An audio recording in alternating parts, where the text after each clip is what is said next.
चुनाव के बाद नई सरकार का यह पहला बजट है। गुजरात सरकार ने गरीबों के कल्याण हेतु स्थायी योजनाओं पर बल दिया है और इसलिए ह्यूमन डेवलपमेंट इंडेक्स, जिसका सीधा सीधा परिणाम गरीबों के कल्याण के लिए होता है, चाहे वो स्वास्थ्य की बात हो, शिक्षा की बात हो, पीने के शुद्ध पानी की व्यवस्था हो, जीवन के लिए आवश्यक प्राथमिक सुविधाएं हो, राज्य के कुल बजट से करीब 43% बजट इस कार्य के लिए लगाने का बड़ा साहसपूर्ण निर्णय राज्य सरकार ने किया है। गुजरात की पहचान एक औद्योगिक राज्य के रूप में है, लेकिन ये धन गरीबों तक कैसे पहुंचे,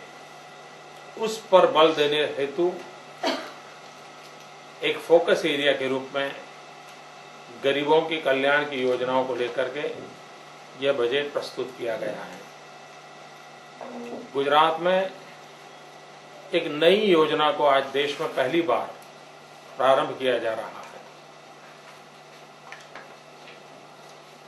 यह बजट अगली पीढ़ी के लिए चिंतन करता है और हिंदुस्तान में पहली बार चिल्ड्रन यूनिवर्सिटी की योजना इस बजट में प्रस्तुत की गई है। प्रारंभ में बाल गोकुलम एक इंस्टीट्यूट रूप में प्रारंभ करेंगे और कुछ समय के बाद उसको चिल्ड्रन यूनिवर्सिटी के रूप में विस्तृत किया जाएगा।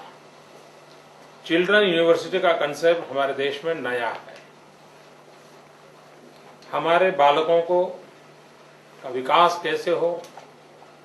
विकास के लिए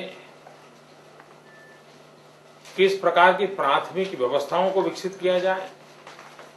किस प्रकार के ह्यूमन रिसोर्स डेवलपमेंट को विकसित किया जाए, इन सारे विषयों के लिए एक मनोवैज्ञानिक अध्ययन आवश्यक होता है और इसलिए एक मनोवैज्ञानिक तरीके से बाल विकास को प्राधान्य देने हेतु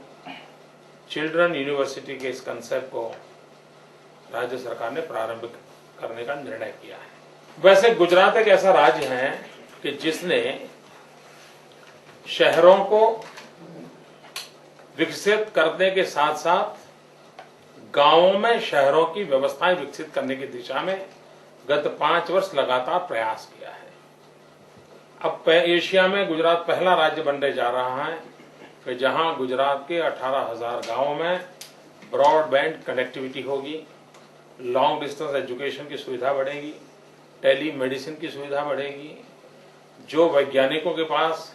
एग्रीकल्चर सेक्टर का नॉलेज है उसको गांव तक, किसान तक, खेत तक ट्रांसफर करने के लिए ये टेक्नोलॉजी का उपयोग होता, तो गुजरात एक नए मोड़ पर विकास की ओर आगे बढ़ रहा है।